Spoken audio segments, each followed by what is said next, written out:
Welcome to Rajputana शिक्षण। आप सभी का जुड़ने के लिए स्वागत है। जैसा कि आप जानते हैं, हम हमारे पिछले एग्जाम्स में आए हुए क्वेश्चन पेपर जो है उनके क्वेश्चन सोल्व कर रहे हैं और उसमें हम कौन से पढ़ रहे हैं, जो जनजातीय आंदोलनों से संबंधित क्वेश्चन आए हुए हैं वो हम सोल्व कर रहे हैं। तो शुरू करते हैं आज के क्वेश्चन। देखिए, 1883 ईस्वी में राजस्थान में संप सभा की स्थापना क्यों की गई थी? बताओ, 1883 ईस्वी में राजस्थान में संप सभा की स्थापना क्यों की गई थी?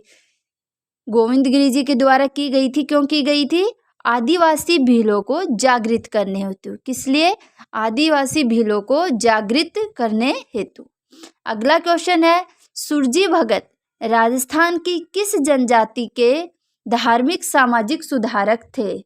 सुरजी भगत राजस्थान की किस जनजाति के धार्मिक सामाजिक सुधारक नेता थे? भील, मीणा, गुज्जर व गरासिया। तो कौन सी जनजाति के थे? भील जनजाति के ये नेता थे। किसके थे? भील जनजाति के। सुरजी भगत के द्वारा एक आंदोलन शुरू किया गया था जिसे हम भगत आंदोलन भी कहते हैं, और ये जो थे गोविंदगिरी जी के शिष्य थे, उनके साथ मिलकर ही इन्होंने ये आंदोलन शुरू किया था। अगला क्वेश्चन है, देखो ये आ गया, भगत आंदोलन किसके द्वारा प्रारंभ किया गया? ये एक बार रीट लेवल सेकंड में ये क्वेश्चन आया था कि भगत आंदोलन किसके द्वारा प्रारंभ किया गया था? राजस्थान सेवा संघ, भोगीलाल पांड्या, गोविंदगिरी, भूरेलाल ब्याह। गोविंदगिरी, भूरेलाल ब्याह। तो किसके द्वारा शुरू किया गया था? गोविंदगिरी जी के द्वारा। गोविंदगिरी। अगला क्वेश्चन है, राजस्थान का जलियांवाला बाग के नाम से प्रसिद्ध स्थान मानगढ़ धाम किस जिले में स्थित है? क्वेश्चन क्या है कि राजस्थान का जलियांवाला बाग के नाम से प्रसिद्ध स्थान मानगढ़ धाम किस जिले में स्थित है? उदयपुर, बांसवाड़ा, बीकानेर, जोधपुर। तो क्या है? बांसवाड़ा में। कहाँ पर है? बांसवाड़ा नामक जगह पर ये स्थित है। क्या? मानगढ़ धाम। देखो, मानगढ़ धाम जो था, मैं आपको बताती हूँ इसके बारे में कुछ मोस्ट चीजें हैं। देखो, मानगढ़ धाम जो है, मानगढ़ जगह है, यहाँ पे 17 नवंबर 1913 ईस्वी को क्या है, गोलीबारी कर दी गई थी कर्नल सटन के आदेश पर। किसके आदेश पर? कर्नल सटन के आदेश पर यहाँ पे एमबीसी की सहायता से क्या गोलीबारी की गई थी, जिसमें क्या है, कम से कम 1500 से अधिक भील मारे गए थे। कितने भील? 1500 से अधिक भील मारे गए थे। इसलिए इसे क्या कहा जाता है? राजस्थान का जलियांवाला बाग हत्याकांड के नाम से जाना जाता है। अगला है, गोविंदगिरी के नेतृत्व में भील आंदोलन को दबाने के लिए मानगढ़ का जनसंहार किस वर्ष हुआ? बताओ, ये क्वेश्चन तो काफी बार आता है कि गोविंदगिरी के नेतृत्व में भील आंदोलन को दबाने के लिए मानगढ़ का जनसंहार किस वर्ष हुआ? 17 नवंबर 1913, 13 अक्टूबर 1913, 21 जनवरी 1913, 23 मार्च 1913।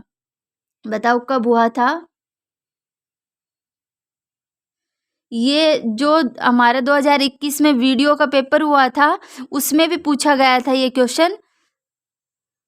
तो ये है 17 नवंबर 1913 ईस्वी। कब है? 17 नवंबर 1913।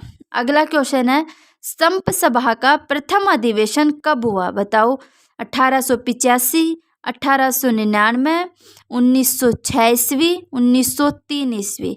बताओ, संप सभा का प्रथम अधिवेशन कब हुआ था? आपको ये तो पता है कि संप सभा की स्थापना 1883 ईस्वी में कर दी गई थी। तो इसका प्रथम अधिवेशन होता है 1903 ईस्वी में।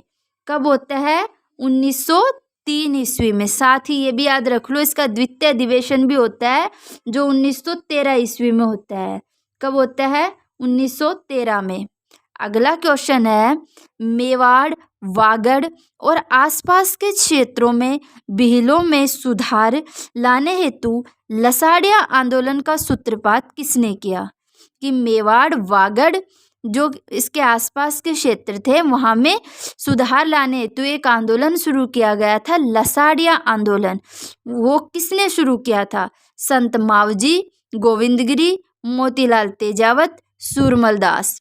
बताओ किसके द्वारा शुरू किया गया था? ये किया गया था संत मावजी के द्वारा।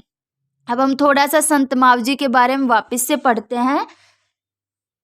ये तो आपने पढ़ ही लिया कि मेवाड़ और वागड़ जो क्षेत्र थे वहाँ पे भीलों में सुधार लाने हेतु संत मावजी के द्वारा आंदोलन शुरू किया गया, जिसे कहते हैं लसाड़िया आंदोलन। संत जो मावजी हैं उनको श्री कृष्ण का निष्कलंकी अवतार या कल्कि अवतार भी कहते हैं। क्या कहते हैं? निष्कलंकी अवतार या कल्कि अवतार के रूप में जाने जाते हैं। और इनके द्वारा जो ग्रंथों की रचना की गई थी उन्हें कहा जाता है चोपड़ा। क्या कहा जाता है? चोपड़ा। और उनको हम दीपावली के दिन क्या निकालते हैं? बाहर निकालते हैं। तो संत मावजी के जो ग्रंथ है वो चोपड़ा कहलाए और उनको दीपावली के दिन बाहर निकाला जाता है। संत मावजी के द्वारा लसाड़िया आंदोलन शुरू किया गया था, जो मेवाड़ और वागड़ क्षेत्र के आसपास के क्षेत्रों में शुरू किया गया था। तो ये थे हमारे क्वेश्चन। अगर आपको वीडियो अच्छी लगी है तो लाइक और सब्सक्राइब करना। धन्यवाद।